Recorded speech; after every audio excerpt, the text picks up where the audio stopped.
Hello and good morning, everyone. How are you doing today? Paul Trani here. I'm going to dive into everybody. Hello, Froja, Bruce, and Noor, Michelle, Jennifer, Sven, Susan Wilson. Hopefully you enjoyed the one and only Kyle T. Webster, who was just up. Yeah, they don't get much better than that guy. Hopefully you can hear me okay. Volume's coming in all good and all that good stuff, all right? Fantastic. So let me know if you can't hear me. I'll be even better. All right. And again, welcome to today's Daily Creative Challenge. We're going to tackle shapes and text, which seems really innocent. You're like, oh, shapes and text, no problem. Oh, it gets a little complex, right? Because there's multiple ways to, create shapes. And I want you to do it the most flexible way as possible. Thank you, Murray, for the confirmation there on audio. So let's just jump over and get this party started. Hopefully this day finds you well. How you doing? I'm doing pretty good.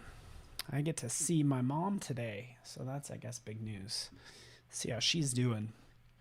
All right, so you can see right in here, Daily Creative Challenge, basically the page, and there we go. Boom, I'll just paste it right over there for everybody who's just joining me. So as I scroll down, you can see we did photo and illustration, shapes and text. We're actually going to add to what we kind of previously built upon. So we're going to add some effects and things like that to this as well. We're going to blend together shapes and text using masks, blur filters, distortion tools, but also we're going to understand how shapes works, how text works differently from, say, a regular pixel layer. So we've been using pixel-based layers. That's what I call these. Anything that's a photo is a pixel-based layer, but just go click on that link and then go ahead and download that file. And sure enough, you could also do that right out here, shapes and text in Discord if you're joining me there. That's actually how you kind of get the file faster, I feel. But I could be wrong. All right, here it is. All right.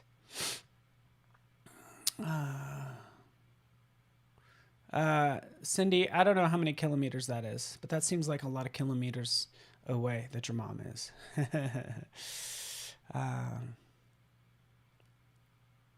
Oh, thank you, Steve. Appreciate it. All right, so here's just, again, this is just a fun background to play with, right? We get to kind of mess with this, but most importantly, we can kind of review sort of creating shapes and text, right? You might look over here and you'll see your selection tools, right? So you have sort of an elliptical marquee tool.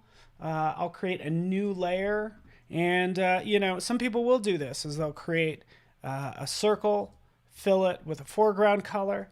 And now this is a pixel-based layer. So if you scale this up, you're going to see some of those pixels break down, right? So it gets very fuzzy, right? So that's something that we maybe we don't necessarily want. We actually want to come down here and use these various shapes. And we've actually updated these as well. So they have even more control after the creation of the object. So ellipse tool, click right there.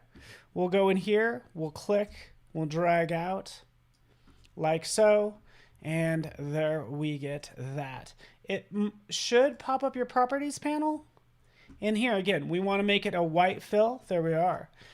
Maybe no stroke. There we are. And sure enough, we can scale this infinitely because this is a vector shape, right? You guys hopefully get the idea. It's going to be nice and clean. All that good stuff. Vector is good. All right. Sam Peterson is here. You could snap this into place. I'm just going to center it, by the way, kind of like so. And then we could do some fun things with this. We'll do a couple fun things. I think this is going to be a blast, by the way. I'm kind of referring to minimalist design is what I want to do. So, in fact, if I could just show you some quick examples, let's jump out here to streaming projects. Maybe I have something called minimalist. Maybe I don't. That's okay. It's probably under compositing. Minimal. Kind of stuff like this, right? So this is kind of minimalist. This is, that's pretty similar. This is also minimalist. So this is sort of an advanced version of what you can do all in good old Photoshop. I just animated some photos, right? But that's what I'm referring to when I say, oh, it looks like I did that in After Effects, but you could also do that in Photoshop. All right, so right in here, what I think would be really cool is to take this landscape, duplicate it, so Command J, put it on top, okay, and then clip it. Bam, clipping mask. Right now it's being eclipsed to that ellipse, right? It kind of disappeared, but it's really there. So we could offset it. In fact, what I like to do, Command T will give you transform, Control T on PC. That's going to give you the control handles, but then I just right click, and now we have easy access to, say, horizontal, which is not what I want to do. I want to do vertical. We could flip it vertically, right? So now we have this sort of look that we can do.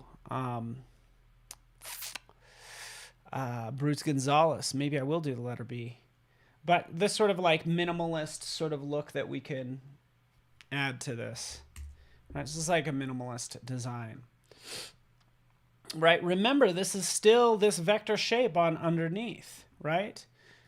So again, if we just add, I'll throw yellow just so you could see it, but we could still add a stroke to that and it will come through, okay?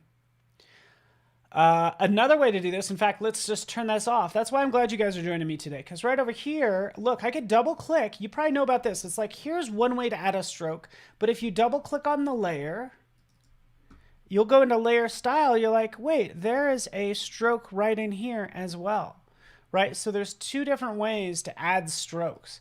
I guess just be aware of which one you're doing, right? Technically, this one could be on the inside or outside or center. You have some control, but you still have a lot of control in here for this vector shape. As I add this stroke, right, there's that lovely stroke. As we take a look right in here, we can say, hey, you know what? We have additional properties. There's actually more we can do. We can take this to a dashed line, to a dotted line, like so. We can increase that gap by, say, 50 if we want to, and make this line even thicker, right? And now we have those big circles. Hopefully you can see that spreading around let's do 20, around the circle, right? So this level of control you actually don't have when you go to your layer styles, okay? Because this is new. Yes, Luzette, it will save here so you can try it later. Yes, yeah, you need to. It won't save right here. What you can do is you can go ahead and click on the title in the video, and then it'll take you to the YouTube page where you can maybe bookmark it there. Okay, so we did that. That looks pretty cool. We could get a little bit more advanced. In fact, I want to show some of these additional tools. There's triangle, there's polygon. Let's go into the polygon right in here, because the polygon even has more controls as we click and drag out. Here's our polygon. Let's make this line extra thick so we can all see it. Okay, so here's our lovely polygon. Obviously right here we could still change that to a dotted line, whatever we want to do. But I wanted to get into some of these additional properties, because right over here you can see you can change the sides. Okay, can you see that right over here? We can change the sides up to, I guess, 100, which pretty much makes it a circle. But we could take it down, as you can see, into a triangle if we want to. So again, I can make it an octagon. There we are. Right, now I can even get even more clever with this. Right? Because I'm like, yeah, that's kind of cool. Actually, let's take this down to like, let's actually just take this down to 5 so we can see this a little better. We can round the corners, so we can drop in, or actually we don't even need to drop in. Anywhere there's a numerical field, we can scrub on the icon next to it. And that's what I like to do, is I like to scrub and change visually. You can see I've made this and curved the corners. This was so difficult before this latest version in 2021 this year. I'm not 100% sure when we introduced it, because all the days start to run together. Welcome to 2020 and 2021. But there we have that. That's one polygon. I'll just kind of save that one for later. I'll take that back down to 0. So we could also do this, coming in here.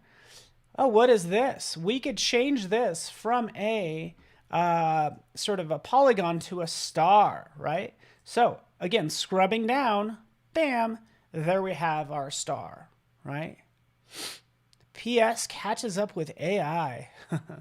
You are exactly right, Carol, because what would we do? We would open up Illustrator. A year ago, that's what I'd have to show you how to do. Open up an Illustrator, copy and paste into Photoshop, which, again, you can still do. So this makes things interesting because now I can say, hey, you know what? Let's make this a cool badge. Let's take this up to 20, right? Let's increase the size. Zoop. Right? Let's make this even more drastic of a polygon, which polygon turned into a star. Now it's a starburst. Yeah, how are we already 3 months into 2021? How is it? It's like April. We're almost into May here in the US. Make sure you get your taxes done. I think that deadline was extended. I don't know. Again, I'm all screwed up. It's April 15th, and I think our deadline for taxes was changed. All right, so I can kind of put that behind it if we want to. Right now we have a lovely burst.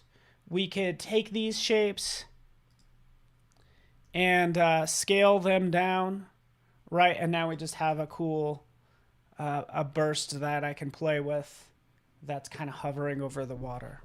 Okay. Heck yeah, you could put a skull in all of this. And thank you so much for mentioning that. I'm so glad you mentioned that. I knew you were joking, RB, and I love it. Because you're like, hey, yeah, let's put in a skull. Or something else. Custom shape tool. Okay, so before I go there, I do want to open up the Shapes panel. So you can go to Windows, Shapes, and you have access to all these lovely shapes right over here, right? Now, they're going to be the same shapes that you get from your custom shape tool. Right over here, as we click, we can see that these are the same shapes, okay? You have a little bit more control over here in your Shapes panel to like kind of reorganize and delete and all that fun stuff. So honestly, kind of use whichever one you want. In fact, we can actually kind of figure out what the difference is.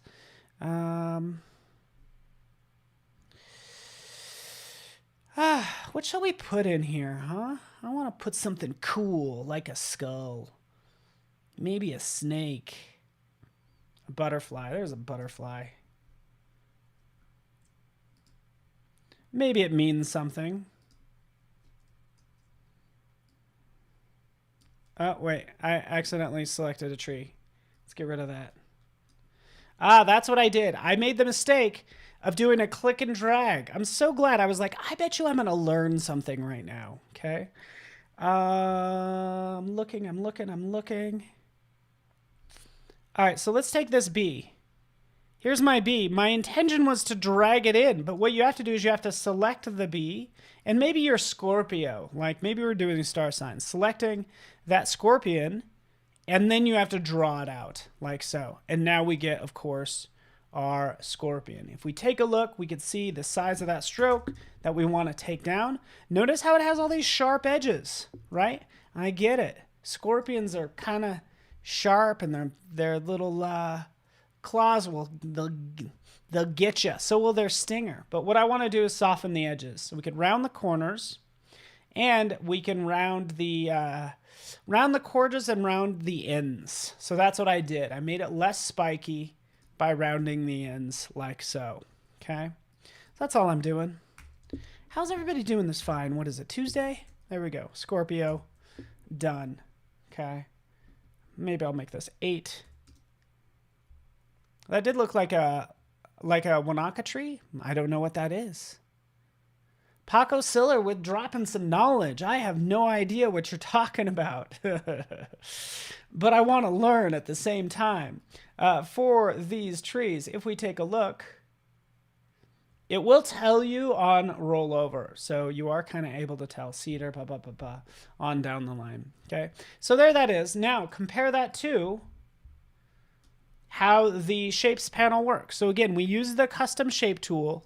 We could also go over here and just drop in a shape, which is what I'm going to do right now. Let's turn off that scorpion. Let's drop in a lovely leaf. Okay, there it is.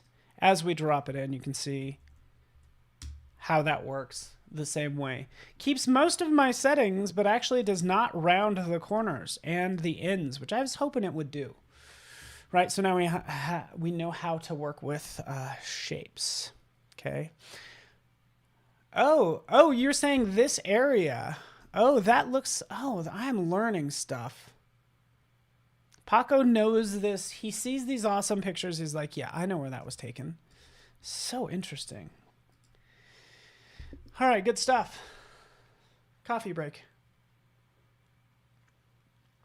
All right. Okay, so we're not done yet though. So let's do this really fast. Let's jump out. Let's just make a new layer. Let's take a couple of shapes. And again, this is going to be a quick example because I think this is pretty important. I have a shape. Here's a circle. And I've had people make this mistake before. You're like, okay, I want to draw another circle that's going to be down like to the side. Okay. Well, typically if I draw on here, it's going to create a new ellipse, right? So now we have these two circles. That's exactly what I want, right? Let's delete that one. Let's do this one more time. Because as we go up here, we have additional options. So we could say, hey, it's making a new layer. What we can do is we can combine shapes or subtract the front shape. In fact, that's what we'll do. We'll do a subtract front shape, draw out. Let's do a little bit better job, Paul, because I want a cooler moon than that. Something like that. You could see it subtracted the front shape. I only caution you when you do this is that it actually defaults to your last setting. So just keep in mind if you do change this. Intersect, exclude, merge shape components. Hopefully you understand all this stuff, everything. Yeah, so that's what all this stuff does. So keep that in mind. Now as we take a look over here, oh, ellipse, there it is. I just made this cool shape. Also what I can do with this cool shape, let's go to the swatches panel. Sorry, shapes panel. Let's see if I can do this actually. New.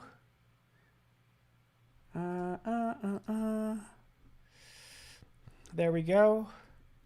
There we are.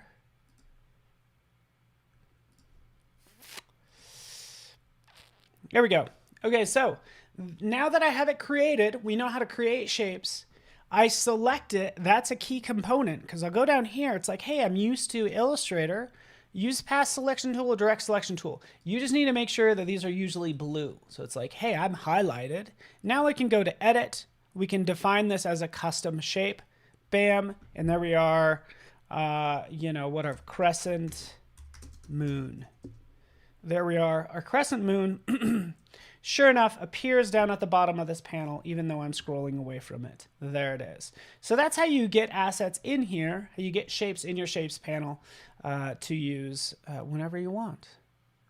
The cool thing about this, I only have to do this once. So I encourage you, we have, you still have libraries to store things in, which is what I use now. But I used to use this shapes panel all the time to store stuff. So you can have a logo, so any sort of some branding elements, as long as they're like one solid color, store them here. Keep in mind that since you're doing this, we now are syncing settings. So preset syncing, turn that on and it will sync you. Only have to create these shapes once, thank goodness. And now we can move on. All right. This is not a plugin in the new. I don't know if you're talking to me, Cooley, because I know there's lots of conversations going on. But yeah, this is in the latest Photoshop. Here's another thing actually we added, by the way, because I completely spaced this out till just now. Let's go to triangle tool. Let's try this. Whether it's the triangle tool, polygon tool, guess what? We have these little controls a la Illustrator, a la XD. Now we can kind of say, hey, let's round those corners like so. Rounding corners directly on the object is what you can do. And I'm just checking out, see if we can do anything else. All right, so there's that on object controls for some things. Okay, where's our lovely ellipse? Let's call this moon. Right, there we go. Again, we can put that in the sky, whatever we want to do. I want to do something kind of cool. Can you bring shapes in from Adobe Capture? Yes, you can. When you bring shapes in from Adobe Capture, they come in from your into your libraries panel. Let's see if I have shapes, but it will be a vector, maybe. It will come in as a shapes category in your libraries. The same way I've captured these patterns, my shapes will come in that same way. Okay. All right, fantastic. We have that done. I wanted to do like a cool shape in the sky. I wanted to do something cool. I wanted to try to create something cool, guys. So let's do that. Maybe what we'll do is we'll throw a gradient in here, by the way. Adding the gradient, and I think that's fascinating. Let's go back into properties. There we are. Adding that gradient. Again, right this way, adding that gradient like so. We kind of want this hovering in the sky. We could do this a couple different ways. I was thinking about having the tree, like having the tree kind of in front of this shape. That might be kind of a cool effect to do, right? I think in this case, I'm just going to have this hover, but more importantly, I'm going to show you how to kind of distort some of these. So I'm going to do a Command J. We're going to jump this. The second one, this is going to be the reflection, right? We're going to go ahead and protect this reflection, soon to be reflection, by converting it to a smart object. Now that it's converted to a smart object, right, I can do a Command T, flip vertical, right? And now it just kind of keeps that gradient. Otherwise, the gradient will not change. We'll put this in the water like so. We'll blur this out. We'll go to Blur Gallery. We do want to do a fill blur, a path blur. So the field blur is going to just, of course, blur it out. I kind of want to match this tree here. So not only will I blur it, actually this is what I maybe blur it a little bit that way. I would do tilt shift blur. So this says, hey, you know what? It's going to be sharp right here. And let me turn off field blur, actually. It's going to be sharp right here and blur out more down that way. So let's just kind of split it like so. Bring this line in. Crank this up to 11, right? Because it would be like that. It would actually be a little bit more blurry the higher up it is. But I also I thought I'd add a path blur because I feel like this tree is definitely like, has this like motion to it. And you could do that with the path blur. So let me turn off tilt shift. And now this is what the path blur gives you. That sort of blurriness, right? Kind of like messing with your eyes. Have that blur down. All right, I only have 2 minutes. Banhammer crushed me yesterday. Like crushed me. I haven't been crushed that bad in a while. So it's cool that I can use Blur Gallery, add 2 blurs, which is awesome. Click OK. That's kind of cool, right? We'll actually play with the blend modes. We'll take this down into like overlay because we want some of that water to kind of peek through right down here. Makes it look kind of nice. And again, I guess it's like alien spaceship, like you said. Right, that we're playing with. We would have to play with the distance as well, but you get the idea. I don't know what you think. Yeah.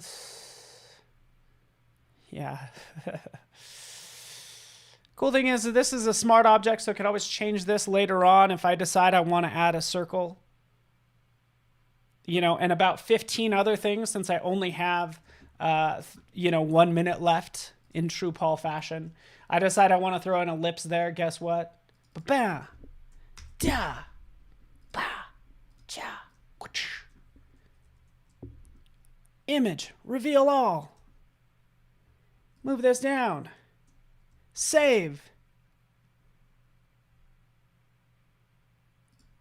And it actually added it. I actually added that little ring right there. And that just makes it look a little bit more special, in my opinion. All right. And if I was smart, both of those would be the same smart object since it's a mirrored object. Go ahead and output that and save it to Discord, and I'd love to check it out. And most of all, I'm just thankful for hanging out with you guys on this lovely, lovely day. So thanks so much, everybody. Really appreciate you, Jennifer, RB, Steve, Peter, Froja, Biola, of course, Paco. Thanks so much, everybody, and we will see you tomorrow. Thank you.